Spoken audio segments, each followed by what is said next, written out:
Having witnessed the impacts of Rwandan genocide and being the victim of rape at a very young age, United States provided my guest with a place of refuge, a safe place to heal and to call home. Supported by some and rejected by many, she faced a new identity crisis as a teenager growing up in her new home. From her many pains and her passion to support women, EDJA was born, a nonprofit organization providing refuge for victims of child rape in Uganda. Through her organization, many young girls and boys received the support needed in their healing process. They witnessed the perpetrator receiving justice regardless of their kinship.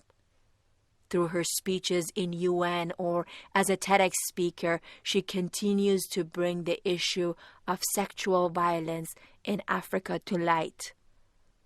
From Rwanda to United States, soon to be Dr. Tabitha Mpamira is impacting people's lives. She's changing cultures and the way communities look at sexual abuse. In this episode, she will talk about her story, her efforts, her struggles, her triumph, and her dream.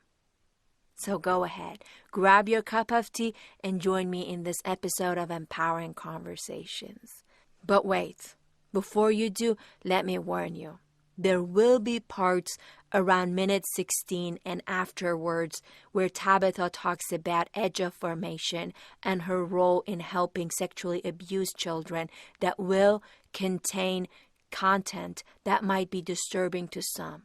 So viewer discretion is advised. Now go ahead and grab your cup of tea and together let's be inspired from a strong mother of three.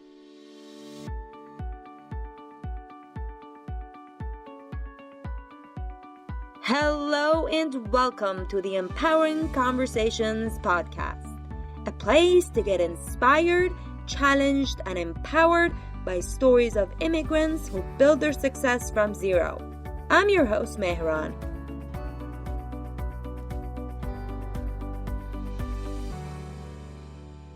I was 14 years old, living in Rwanda. I did not know, as probably a lot of immigrants can relate to this, when you're a kid, they don't tell you anything that's happening until almost the day of or that week that you're moving to a whole new country, because they're usually worried as a child you're going to go tell everybody and that could ruin whatever plans. Anyway, we were told we're coming a week before. I was in what's considered senior 3 there, equivalent to 10th grade in the US.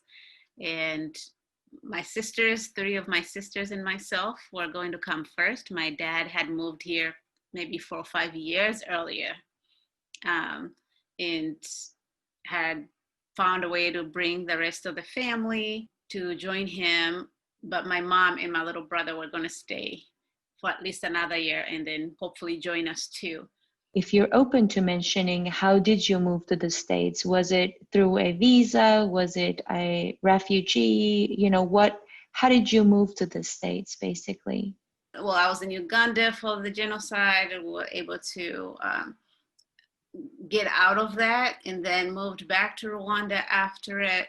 Things were still not stable, as any country that had just lost over 1 million people in close to a month. And at the time, the US and Canada was very open to giving Rwandans a place of refuge. So that's how we came as well, as refugees on asylum. We moved to Niles, Michigan, which was a small little town close to Indiana, and mainly all white. All the Black people in the community were all related probably, or just everybody knew everybody. And as a 14-year-old thrown in this high school, in Niles High School, I had no idea what to expect. That included the biggest shock of all is that I was Black. I didn't know that as an identity. Where I come from, it's not an identity, everybody is. And so what that meant was people putting you in groups, starting to understand the stereotypes people had about Africa. Most people think of it as a country. The questions, did you wear clothes? Did you play with lions? Right? It's a small town in US, so a lot of people are very ignorant about what Africa looks like, or that it's even a continent. So just already going through changes like a teenager does, and now having to face identity crisis, almost like, okay, what does this all mean? Black people hang out by themselves, but then at that point couldn't really fit in with African Americans because you're African, and then you realize you have an accent, which also was a new concept. So it's either you spoke English or you spoke whatever language. The idea of accents was never a thing. Then you started learning about racism, yes, people treating you a different way. But luckily, I think ignorance is bliss, because we were all very ignorant about what all the racial slurs were. We didn't know what most of the terminologies, we had no idea what they meant. So even when people meant it to be that, we didn't catch on. We were just like, okay. When people say things like, go back to Africa, it's meant to be a mean way of belittling you. But it was almost like, yeah, I would love to, because I love where I came from, right? So there are those pieces that I missed back then. So a lot of it is kind of hindsight. We were lucky to have a Rwandan community in this area that school became a smaller version of my life. And part of that also, part of the Rwandan community, we would do the dances, the traditional dances. So we practiced, and I was part of a group. And we had a lot of friends in our age range who had maybe come here at a much younger age. So they already knew the ins and outs of the cultural things, that they helped us catch up a little bit faster than those who show up and they don't know anyone. And what was really crazy making though later on was that now I look back and see as such a disappointment really on behalf of my people, but also they don't know any better, is that when you move here, a lot of Africans are already, our minds are so colonized that the first things they tell you is to fear or stay away from African Americans. The stereotypes and the racism that is here has been transferred through colonialism to a lot of African countries, where they also view white as superior, white is right, and everything white is better. And so when you move to a place and you've been told that these are dangerous people, all the stereotypes attached to Black people in America, I started to see and later on educate myself on the fact that we're really being taught to hate ourselves. So how should I fear and not like the people who look like me? Because once I'm in this country, I'm Black. It doesn't matter where else I come from or what my history is. Nobody knows that, right? If a police were to pull me over, I'm at risk just like the next person. And so that was my biggest learning moment from the racial point of view as an immigrant. This is to realize and learn for myself what the history is, because in our schools in Rwanda and Uganda, where I went to school, they don't teach you about slavery. They don't teach you about the history of your people, really. So most of the history we learned was Western history, which is very weird and unfortunate. That how come nobody ever questioned this? How do we not know as kids? So that was the biggest part, was navigating those parts where there's racism and we're being in a way discriminated against from a teenage high school kind of way by the white kids, but then at home and in other places you're being taught to fear the people where you would fit in, That was really interesting, and that was the first time that I've heard about this, and it's unfortunate, like you mentioned, right?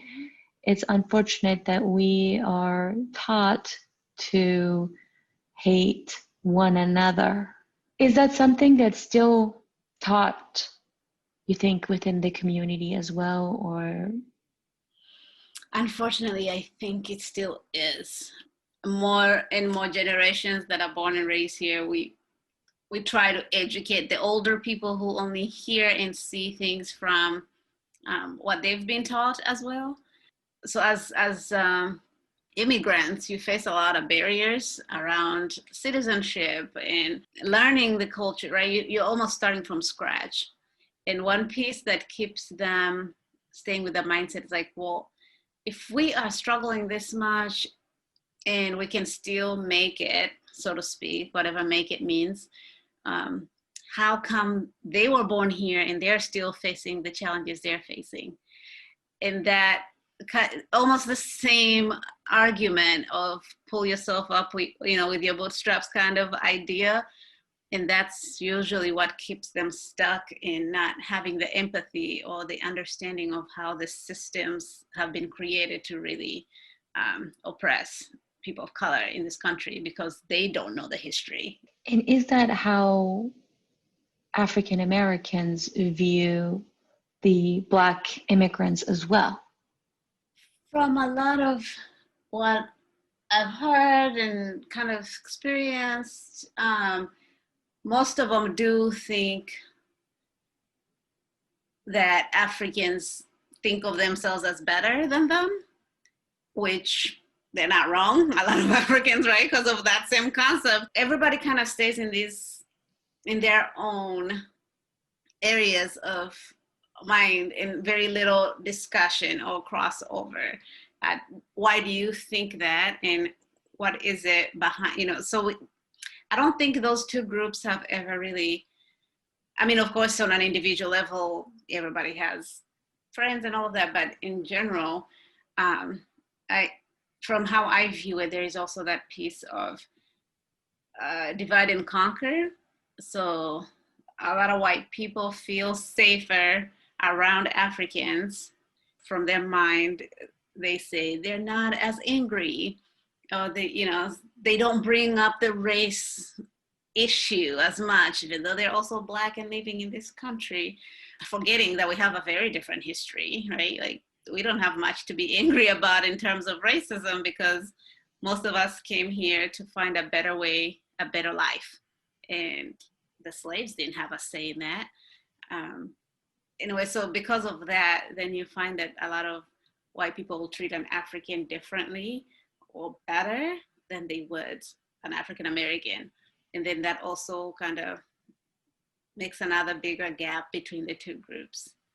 So there is part of the struggle that most of us don't really talk about, that Africans sometimes don't feel like they have to show up for African American brothers and sisters in the struggle, because it doesn't fully relate to our struggle. And then same when Africa is going through things, they don't feel like they can relate to that struggle. And there's that gap. There is a gap.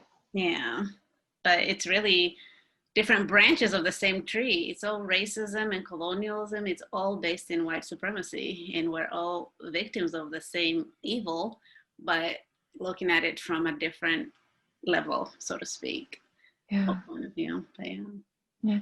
But you brought up a great point, which is they have a reason to be a little more angry and frustrated with the system, because they've been passed on a baton, right? That is from their parents, their grandparents, right? Their grand-grandparents. And it makes perfect sense why they would feel that way. But for you, you're coming here with the mentality of an immigrant. Yes. And for them, this is home. This is all they know. This is all they have. And they're being told they're not wanted. So even when I'm told I'm not wanted, there is a place in the world that I know is home, that I go to, and people see me as Tabitha, not as a Black woman.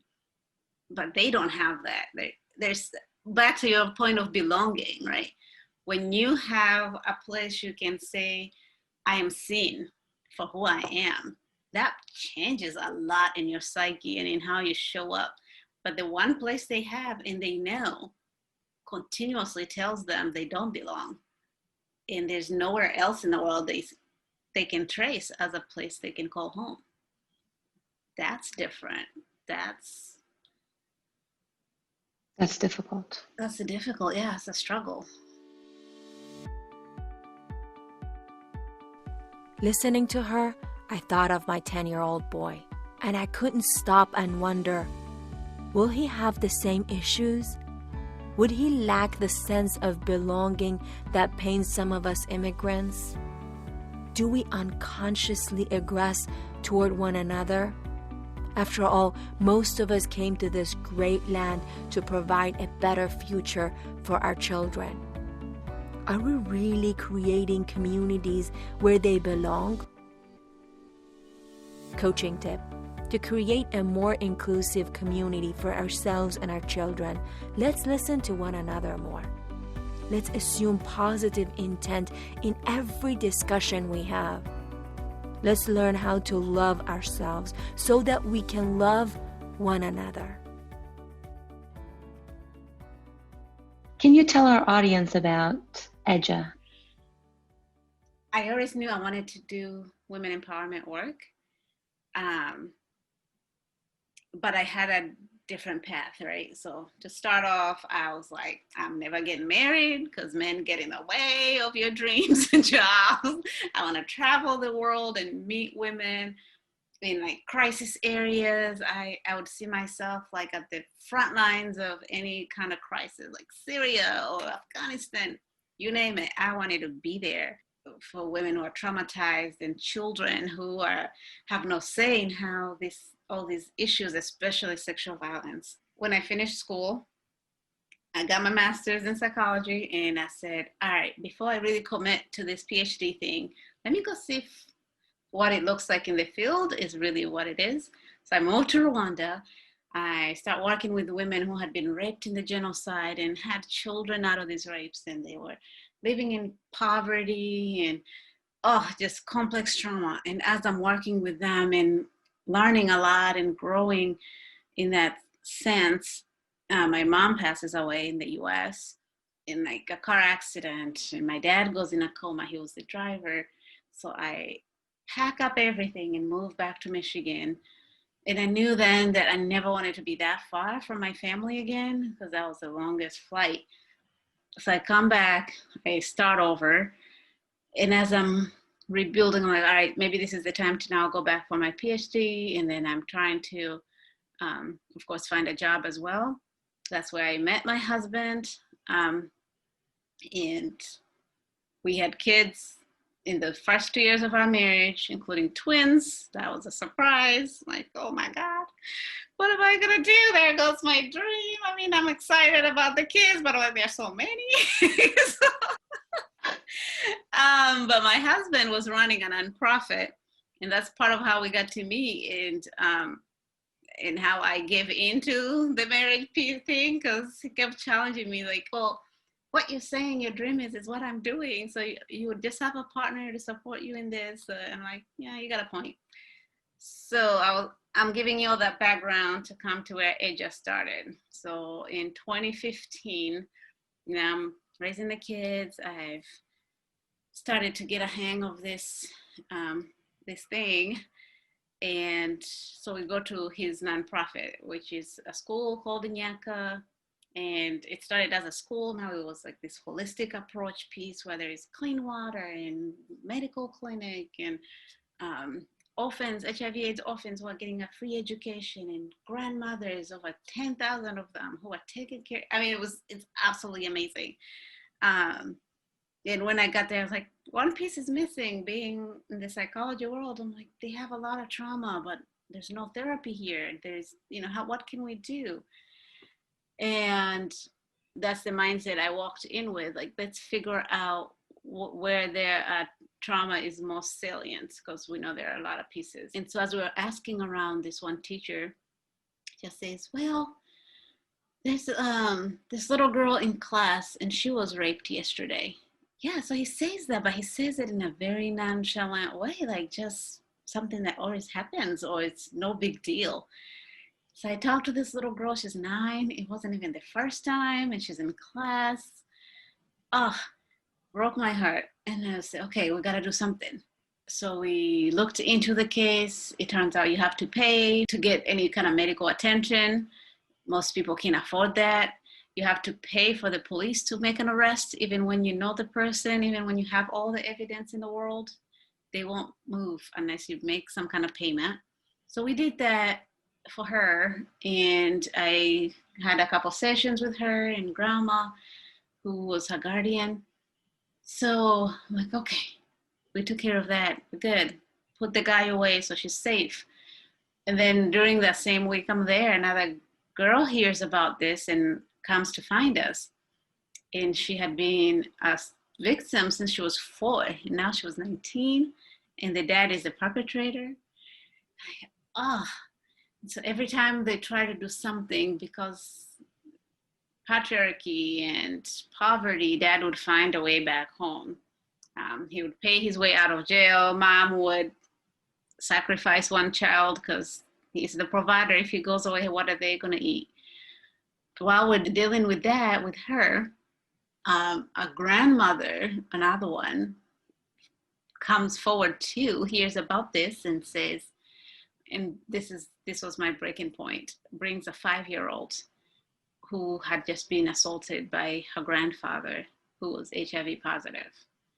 And she had been trying to get help, but they couldn't raise the money needed to get the medication that could have stopped the virus, because you have that small window of 72 hours. And nobody could come up with the money she needed in the community. And so she had come to find that help when she heard about the other girl. Unfortunately, it was already past the window, so that little girl has to live with HIV for the rest of her life. But that made me understand and know in this moment that this wasn't just a random situation, right? There can be 3 girls in a span of 2 weeks coming forward looking for someone to help if it wasn't a prevalent issue. But of course, I had 3 kids at that point. I had started school and all of this, and I'm thinking, okay, what are you gonna do? You don't have space in your life to take on this whole thing. And the voice was so clear as day. I mean, it's your thoughts or whatever name we put to it, right? Be the Holy Spirit, the universe, your instincts, whatever it is. It was just so clear saying, why do you get the luxury to wait when they're hurting now? Because I was thinking, well, I've always known this is what I want to do, but let me get this degree and let me get this qualification and let me get my money right and maybe understand how, whatever reasons we put around our calling and our purpose. And here they were looking for help, and I was still trying to find reasons why it's not yet time. And when that voice hit me, I was like, oh, you're right. Somebody has to do something. And so that's how EDJA was born.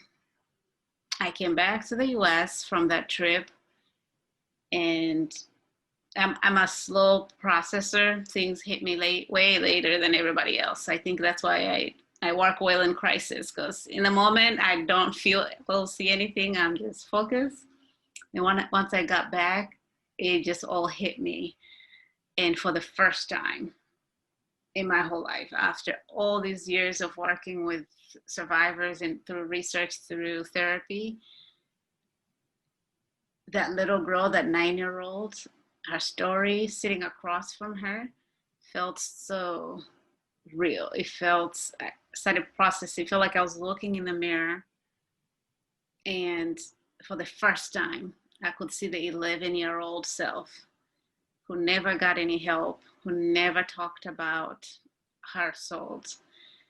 And the challenge to myself was, either you don't think you deserve the healing you're trying to give these girls, or you're being a hypocrite and you don't want to do the hard work you're asking them to do of healing.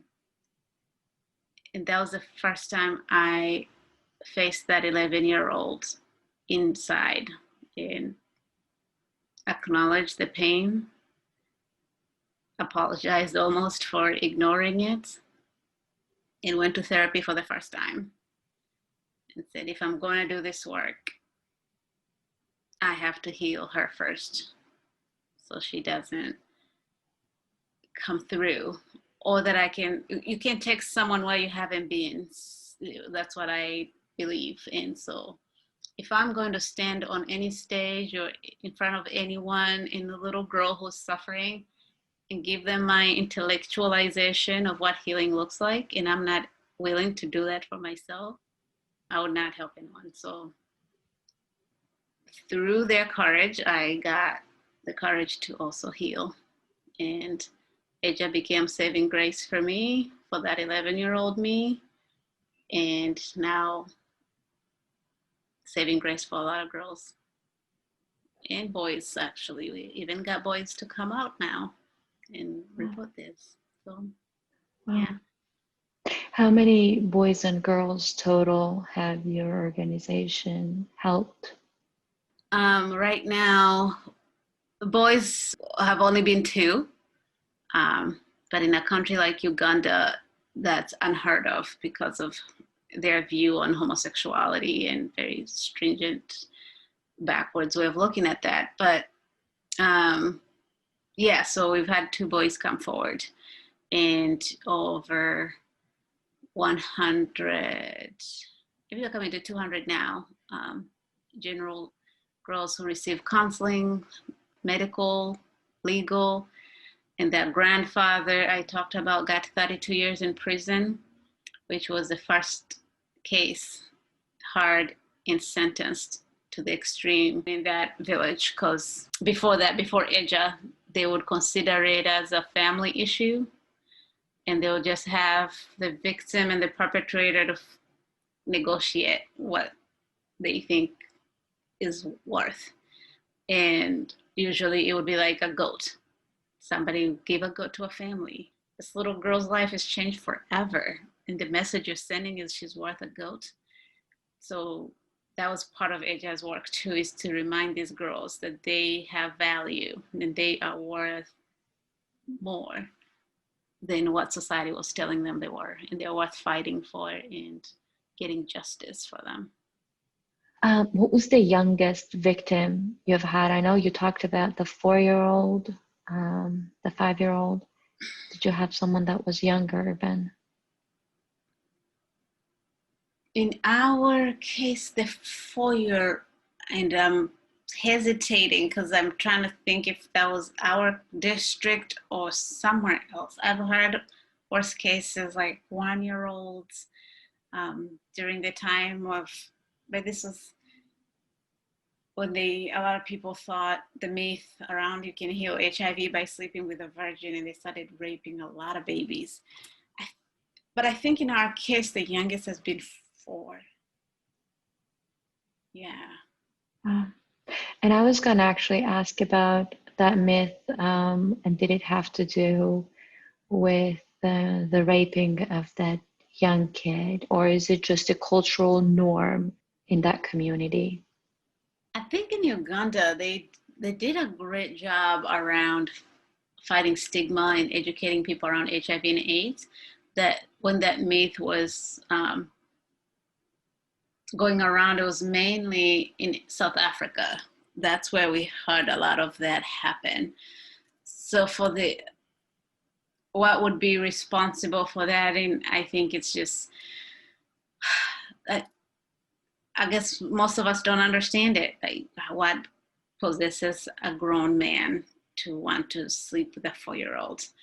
I mean, we understand like this is not about sex. A lot of it is about control. There are a lot of variables that contribute to this, but it's a global issue. This is the one issue that you will find no matter how successful a family is, you can put it to poverty, or in the US versus a third world country, in the Western world, right? Anywhere you go, you find these incestuous situations happening, and you find rapes. And I think for me, I feel like the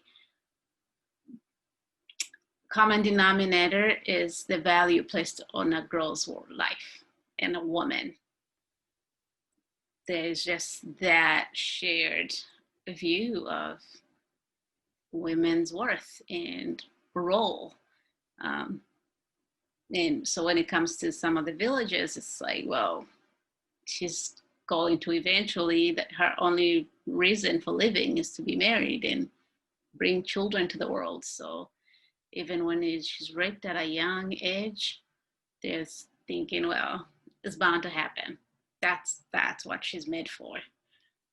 So I think, for me, I think that might be one of the biggest underlying reason. And I was going to ask about parents or these mothers who have been the victims themselves, but you answered it. I mean, this goes back to their belief. This goes back to what they were taught and all the values that they hold on women and what a woman does and what a woman should do. Exactly.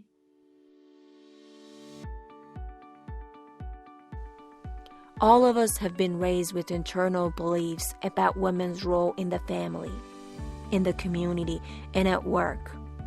These are beliefs passed on to us by our family, our culture, and often we are unaware of them.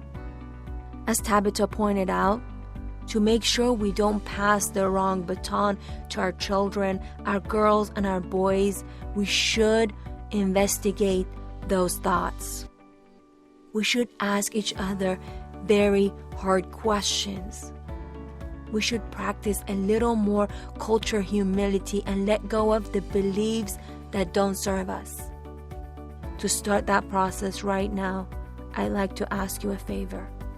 Write 3 sentences starting with "a woman should," and you can fill it by ideas you have around your beauty, your sexuality, your career, your role in family or in your organization.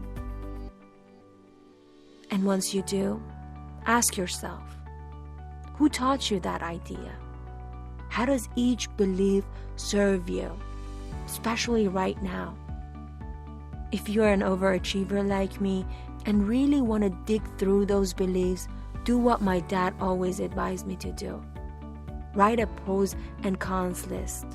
At the end, if the belief doesn't serve you, let it go. Toss it. Don't pass it to your next generation.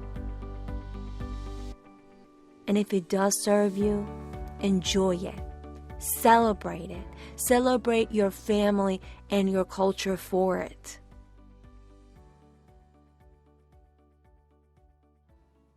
Can you change that? So some of the big ways is to have those women who step out in the world in different roles than we've ever been exposed to. It makes other little girls see it's possible. They too can be more than a mom, right? They can be more than somebody's wife. They can do that if they want. It's a choice. But there's more for them. That's not what they're meant for.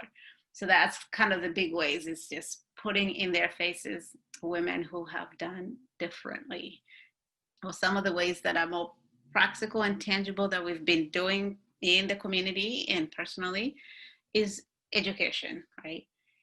Starting from the little ones, basic things like good touch, bad touch.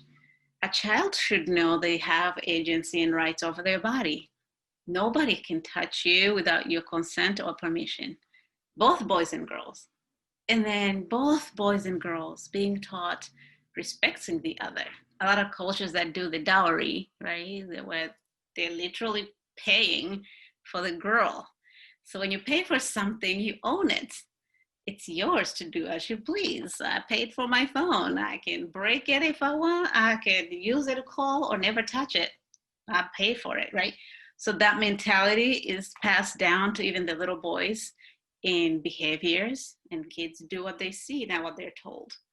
So starting from a young age of teaching them that equality and women's rights and human rights, and then to more complicated ways that trainings, teaching them or giving them experiential workshops where they can also get in touch with their own traumas, trying to break cycles of things they've never questioned before, challenging norms and customs, because those are not made in stone. They were made to serve a role at a time, and maybe that no longer serves them.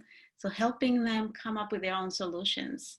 So it's not just Tabitha coming in from Michigan and look, here's what you need to do and this is what's wrong. It's more facilitating a conversation within the community and saying, what do you see as problematic? But if you put yourself in the other role, one of those conversations we were having, I had invited different community leaders, like teachers, lawyers, judges, police officers, everybody who, stakeholders, community stakeholders.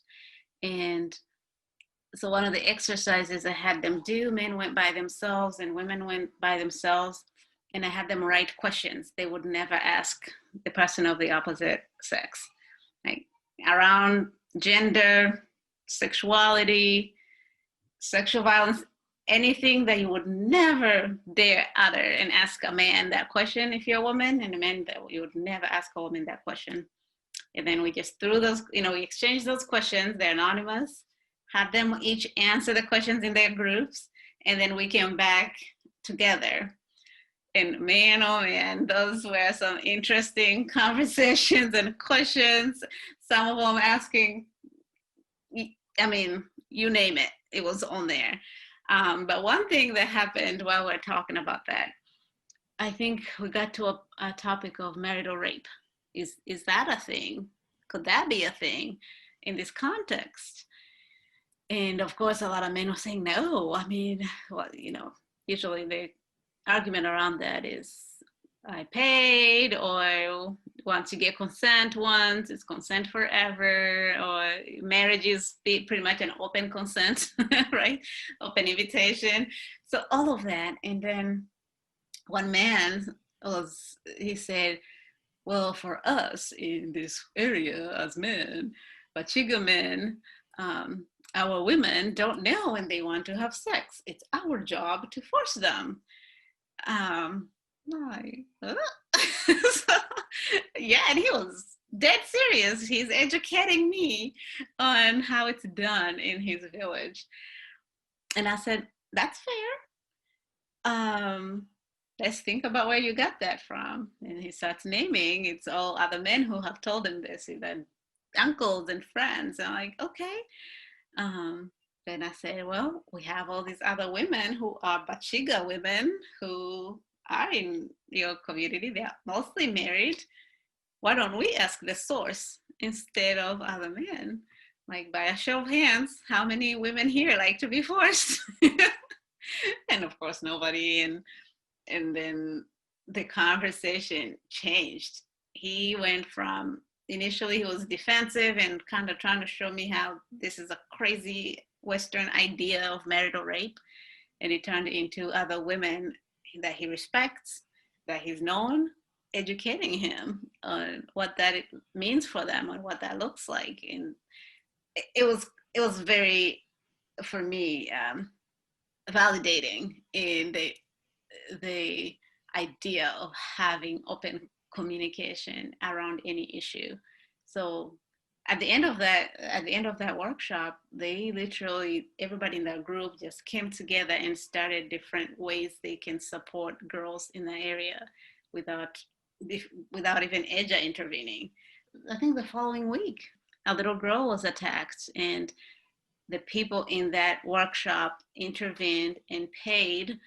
And one of them was the doctor, decided to waive her fees. So EDJA didn't even have to be part of the whole thing. It was them now finally seeing themselves in that little girl's eyes. Long story, but to answer this, but I thought just communication, challenging each other, and cultural humility, where you let people do the work in the process and see themselves in it, has been greatly helpful in making a change in this community. Wow. Yeah. That must have felt great. That's when you changed the culture. That's when you created that ripple effect. I have to say, I watched your TED Talk again this morning, right before the conversation, and this quote got my attention. I got goosebumps as I heard it, and it was, "Trauma not transformed is a trauma transferred."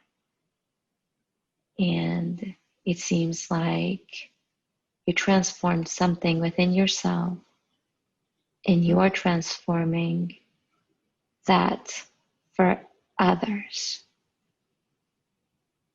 Now I can't think of who said it, but this, the last part of your healing is when you go out to help others, just using your pain to help someone else is one of those last stages. Well, their healing is never done, but that's kind of that end stage of healing. And when we do transform our trauma into healing for ourselves, it can't help but become a collective healing, right? And that's all we each can do for the world. Because hurt people hurt others, and healed people heal others. So when we have not done our work, that's when whatever it is I'm going through, I will put it on you, then you turn around and put it on your son, and he turns around, put it on his friend, and we just keep beating each other up with stuff that had nothing to do with you. It's been passed down in our DNA. We know that through epigenetics. A lot of it has been experienced through patriarchy, through sexism, through racism. All of that is learned behavior. All of that is learned trauma that each generation passes on a little piece of our pain onto the next person. And if we each just did that, we would need most of this work. What's the future of EDJA? Or what is your next step when it comes to that effort? Because now I know EDJA is combined with another organization, but it's just made it bigger. Yes, and it made it more reaching in that community. So my overall dream and goal in life, I hope I live to see this. I doubt it, but it'd be great, would be to one day not have a job. That's my goal, is to one day look back and say, can you believe we had to tell people that you shouldn't rape or you shouldn't assault kids? Like, how crazy was that? So my goal is now, my next moves, actually, funny they asked that, because I just decided to step out of the day-to-days of EDJA, but of course it will continue, it will grow, and I'll be advising, I'll be all of that. I feel like titles make things smaller than they are, but I just want to be a free agent, I'll call it, to this work. And so we're thinking on how do we take this to a global scale, just to come to each and every person, not just the ones who have access to a computer, not just the ones who can listen to, just how do we make this work reach far and wide so we all can benefit. Yeah. It was an honor to talk with you and listen to your story and how you got to be where you are, where you change lives. Thank you. And thank you for all you're doing, for highlighting all these stories. I can't imagine. I look forward to just go back and dig through all the people you've interviewed so I can hear all these individuals. Thanks for what you do and who you are. Did she awaken a part of you that had been ignored for a long time? Do you have a trauma that is waiting to be transformed to create something great from it? I never forget her quote. Why do we get a luxury of waiting when there are people who are hurting right now? Start your healing process. Do something about it and create the ripple effect. If you need a little more inspiration, listen to our very first episode where Dr. D told us about miracle babies and how he's changing infants' life and their parents' life through his organization. As always, thank you for listening and for your support in sharing this episode of Empowering Conversations with your friends and your community. If you enjoyed this episode, make sure you subscribe to our mailing list so that we can notify you when the new episodes air. Also, don't forget to subscribe and leave us a review. This would really help our show to be found easier. Plus, it gives us the energy to create more stories like the one you heard. Here I'd like to make a special thank you to Nafas L, Kamal KJ, Ben 48, Ghazal Taheri, Hadi Zonuzi, and Jamile Valadkhani for taking the time to write us a review. I cannot thank you enough for your kind words. And until the next episode of Empowering Conversations, where we can learn from another amazing, inspiring immigrant, stay home, stay safe, and happy holidays to you and your loved ones.